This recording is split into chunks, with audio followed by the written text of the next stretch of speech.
I'm Brian Tuscan, host. Welcome to Cop to Corporate. And today's special guest is someone I've known for many years. We go way back. His name's Brian Reich. I first met him at the ASIS conference. I'm not even sure what city it was in, but it was years ago. And it was at a law enforcement liaison council. And I was there with my former chief of police, Steve Harris. God bless his soul. He's no longer with us, but Steve Harris was a big ASIS member, and he actually got me into ASIS. And that's where I met Brian. And the Law Enforcement Liaison Council was really, how do you get law enforcement officers, public safety, connected with the private security industry? Because the private security industry is just giant. So I asked Brian to be on the podcast, and funny enough, he was the first guest when I started doing this vlog or podcast, whatever you want to call it. Yes. So what I really want to talk about is Brian's company. It's called Mind Transition Advisors, and their motto or tagline is "It's about transition, not retirement." And it's specifically for law enforcement, public safety professionals to transition to the private sector. Now let's talk about some street cred, because Brian's got some street cred from the police side, and we all know how cops are, right? They want to know, what did you do? Who are you? Before I will listen to you. So Brian was an executive in the police. He was Deputy Chief of Police for Bergen County Sheriff's Office. He was a detective for major crimes in the cyber unit. So he got a lot of skills. And then, of course, he did all the patrol stuff like most of us did.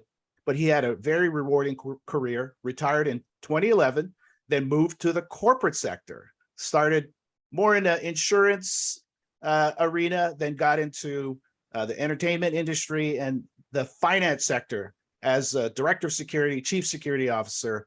So he has tons of experience from being in law enforcement at all levels and then being in the corporate security world at all levels. He has taken all of that information, put it into My Transition Advisors to help law enforcement officers do that transition.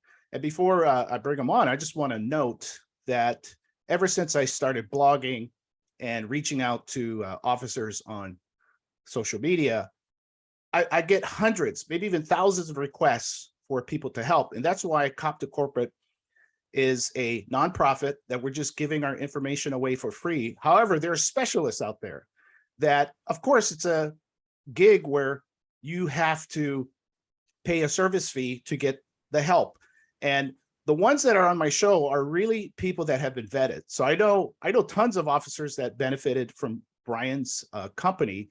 And eventually, you cannot just give away all of your time for nothing, right? It's a business. And so reason I want Brian on here is to talk about the value of My Transition Advisors and what do they do and how they really helped all levels of officers transition successfully to the private sector. So without further ado, Brian Reich.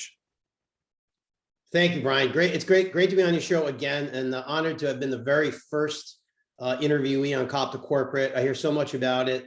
I love all the guests, and humbled to be on it. And My Transition Advisors, people could find us at www.mytransitionadvisors.com. And we'd love to first have that initial chat. There's no charge, and find out how we can help you. So Brian, first of all, why don't you give me some insights on your typical engagement? Who's coming for your services? Because we have listeners that are from the federal government, from public safety and municipal. So who would find value of your services? Yeah, thanks, Brian. We're really fortunate that we have a very, very diverse client pool because of the experience that you talked about, that I have, and some of the other folks that I help, that I bring into the conversation when needed. We've had a lot of chiefs, and if you could look on our website, we've had 3-star chiefs through the NYPD.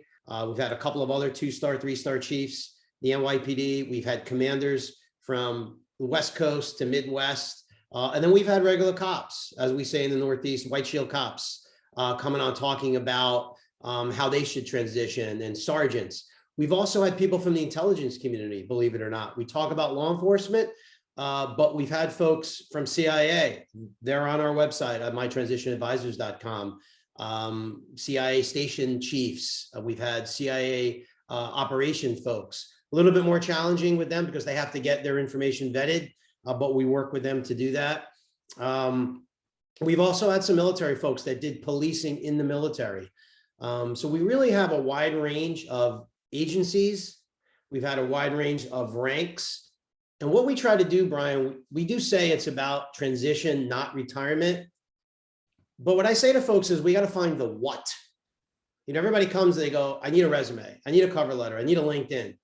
Well, those are marketing documents. That's all they are, is marketing documents. How do we show what your value is going to be to your next employer? If you opened up a business and you did construction, you'd want to have a sleek, targeted looking brochure for what you do. That's your resume. You'd want to have a great website that speaks to what you do and a call for action. That's your LinkedIn. And you want to have an introduction to show your value that quickly overcomes objections. And one of the things we talk about is kind of flipping the script, you know, because as you spoke about, I was, as we say in the Northeast, on the job. I was a special victims detective and a cyber crimes detective. And one of the key things in those roles and in major crimes is overcoming objections. Well, it couldn't have been me because of this. Well, just like when you sell someone a car salesmen do that. They want to quickly build that team and overcome objections. Well, we want to work with our clients to first identify the what, based on what you want to do for the rest of your life, with whom you want to work with, how you want to spend your day, what you want to make, where you want to do it. And then after we do that, then we want to talk about, all right, what are the objections going to be for you coming into this organization? Oh, you're too structured because you come from a paramilitary state police. Oh, you were too high of a level in this particular agency. You'll never be able to assimilate and work in harmony and partnership with people younger than you or career civilians. Whatever those objections are, we want to quickly identify them, and then we want to overcome them. You know, we say in law enforcement, the more a subject of an investigation verbalizes their denial, the more cemented they are in the denial. Well, the more time we allow the person you're interviewing with for a job to think, I'm not really sure if this is the guy. I'm not really sure if this is the gal. The more you're being pushed out of that. So we want to quickly overcome objections in the first, I'd say, 1.5 to 3 minutes of a phone screen, of a Zoom or video interview or an in-person interview. So we could get to the crux of the value of, just like in a criminal interview, the theme, why I'm the right person for this job. And that's what we try to do. And I think that's one of the biggest values that we offer: understanding the what, forming the plan, helping you succeed once you get that personal contact. And then we give you the tools that look really good to be able to hit it out of the park. It's not just about resumes. Well, that's great to hear kind of an overview of what you're seeing in the industry. Now, you're talking about a lot of retirees that pull the plug.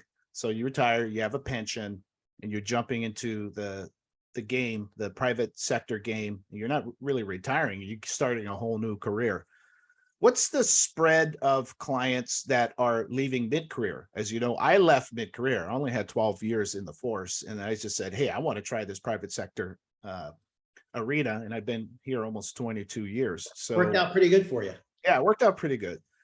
But your client base, are they a mixture of mid-career where they're just like, I have so much to give and I'm 35, I need to just leave and start my new career, versus people put in 20, 25, 30 years, retire and jump in? And then what are the differences of both groups?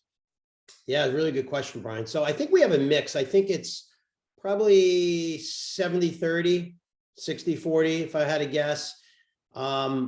You know, more that are completing their full careers between 20, I'd say 20 to 25 years. And then we got the last couple of years, because of the changing environments, because of everything going on in our country, we are seeing a good amount of folks leaving 5 years, 7 years, 8 years, 12 years. In that beginning to mid-career. What are the differences? I'd say the folks that are leaving with the first few years on they're younger. They seem to be more mobile. They're willing to relocate. A lot of them have degrees. A lot of them did a couple of things before they came into law enforcement. We had a couple of folks that one individual we have from the Northwestern US, large city agency, was in business development with technology. And we're working with this individual on how they could leverage those skills to transition into not necessarily security, which is something I'd love to talk about. Everybody's always thinking security, but looking to transition into how they could leverage their business development skills, their ability to interact with diverse populations, their verbal skills, and their knowledge of technology into a private sector role. So we're really seeing a good mix of folks leaving early to mid-career and those retiring. And I'll caveat this, state and local law enforcement are really those beginning to mid-career people that are leaving. The federal folks we're seeing from the three-letter agencies, whether it's FBI, CIA, intelligence, not law enforcement, but CIA, NCIS, all those agencies, we've gotten a good amount of folks from them. They're 99.9% completing a full career. We don't see many of them leaving mid-career. And I think if we look around what's going on in the country, probably speaks to, those frontline folks that are feeling the brunt of, the changing dynamics on how our communities view law enforcement, and also the financial pressures that states and cities are seeing in terms of funding law enforcement, salaries and contracts, I think are causing those early to mid-career folks to say, I think I want to try something else. And we've been here for them for that. It's been pretty successful. Well, that's great to hear the metric because I'm all about data, and data will give you an idea of the landscape that you're dealing with. So if you're saying the majority of the federal agencies, three-letter agencies that come to you, they're at full retirement. Yeah. But the bulk that you're seeing at mid-career are the cops at all levels. Let's just talk to that group, because that's who I hear from the most. The law enforcement officer, municipal, city, big city, small city, and they're just like, I'm done, yeah, leaving. And in fact, I interviewed Caitlin Cusimano. That was one of my videos where she put in 7 years and just said, hey, it's time for me to leave.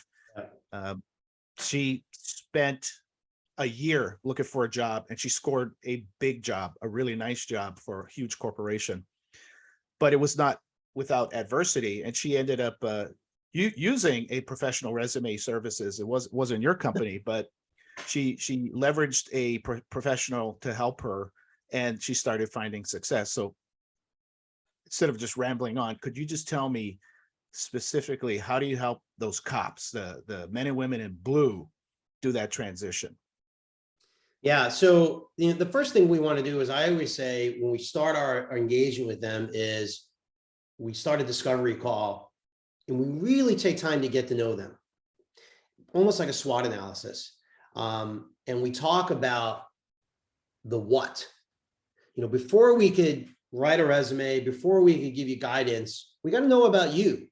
What are you looking to make? What's your skill set? What's your background? What do you enjoy? Where do you want to do it? How much are you looking to make? And we really help them focus on that tip of the spear. What's the what? Before we do anything else, we can't write a resume. It's not a dump of everything you've done in your law enforcement career for either 3 years or 4 years or 5 years or a couple of things before that. And then we just produce a document. You don't need us for that. You could just get a Word document and dump your stuff in a pretty looking format. We really want to help them identify the what. And that's the biggest thing when people are saying, I'm doing this 7 years, what else is out there? What can I do? And that's what we work on with them. And I would say usually within an hour or so of our initial call, we come to an alignment pretty quickly on, yeah, that's what I want. That's what I'd like to do. And the other thing, Brian, I think is important. We have a bunch of examples of people don't know what they don't know. It's like that song, you don't know, right? So we've had a bunch of examples where people are looking to do A, but then I said, wait a second, there's an opportunity. I'll give you an example. Somebody came and they said, I want to be a physical security professional. I want to be in corporate security. I said, tell me what you do. And they told me what they did. And then I said, well, what about insider risk? What about insider threat? And they said, what's that? And I explained it to them. And they said, yeah, that's very similar to what I do now. All right, let's talk about that. We provided them with a bunch of examples, and then we geared their document set to gear towards those types of positions. And then we pointed them in the direction of resources where they could learn about insider risk, learn about insider threat, so they could have what we like to call some media points. When they're on those interviews, doing the video interview, doing the phone interview, or in person, you're not going to be there for 3 hours where they're going to be drilling down into every nugget of detail of information. But we want them to have 2 or 3 high-level media points regarding what's important to that type of position. So the interviewer says, wow, I think this guy gets it. I think this gal understands. I'm going to advance them to the next stage of the interview process. Okay, so Brian used the corporate term SWOT analysis, because I know a lot of non-corporate are just thinking, the tactical SWOT. I was thinking of that as we were talking. Yeah, go ahead. Break it down. So, SWOT is SWOT, right? And it's really a fundamental analysis of any type of problem statement that you have. So I just wanted to clarify. Yeah, the strengths and weaknesses, exactly. Opportunities, exactly. So as I said it, I'm thinking everybody's thinking, wow, SWOT analysis. So that's a good call out. As it's rolling off my tongue, I was thinking the same. But I think that's the biggest value. And to your point, we've been there and we've done that. We were cops, we were out on the street. We were administrators in law enforcement. So whether you're an administrator or whether you're a cop or a detective or a special agent, we've done that. I completed a 20+ year career. Then I've been in the private sector now for 11 years. I've been involved in global leadership at ASIS, sitting on the board for the CSO Center, representing chief security officers from around the world, driving programs in the industry, sat on the professional certification board, helping oversee and administering all 3 ASIS certifications, the PCI, the PSP, and the CPP. So, we understand what the industry is looking for. We understand the culture of the private sector, but we also understand, because we walked in the shoes of what the men and women who wear a uniform, that wear a badge, do every day. And I think it's harder to understand until you've done it. Absolutely. So I really appreciate you being on the podcast. Very insightful. The analogy I would like to throw out there, what I think these professional services to help you land that job is no different, or it's akin to a personal trainer, right? Yeah. So you could go on YouTube, you can go online, you could find millions of free information to get you to where you need to go. But some people hire specialists like a personal trainer that could take you one-on-one and teach you exactly fundamental how to do stuff. And that's really what Brian and others that are on my podcast are doing and helping out. And so I appreciate you helping out the men and women in blue, Brian, get tons of jobs, because like I said, I know many people that benefited from my transition advisors. So until, I guess, the next time we'll have you on the show, because I'm sure you have something new. I appreciate you being on the podcast. And for those of you that have not followed me or subscribed, please hit that subscribe button on YouTube, and then follow me on LinkedIn. And thanks for being on Cop to Corporate. Thank you, Brian. Hope everybody looks us up on LinkedIn and follows us, and we look forward to helping you.